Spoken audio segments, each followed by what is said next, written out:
So this is something that never made sense to me from Detroit and my childhood. The Uptown Motel in Royal Oak, Michigan, which was Royal Oak's changed a lot in 40 years.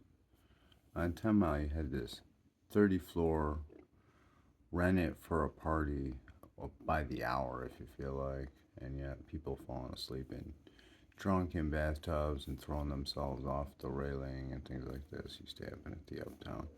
And it was 20 floors on the northern side, and 10 floors on the bottom. And then you had Court, the Royal Oak Court that's still there.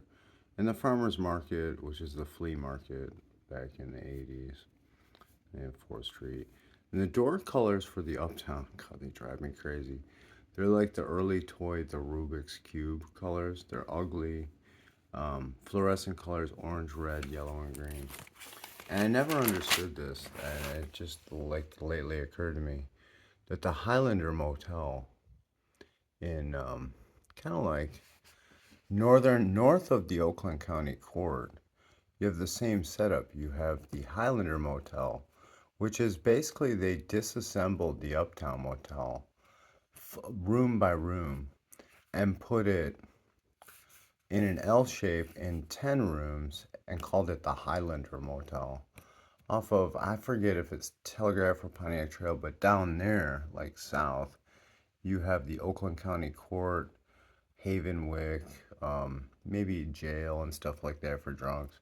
And then same setup, like right across the street, you have Dixieland Flea Market. And it was those same ugly colored doors as the Uptown Motel.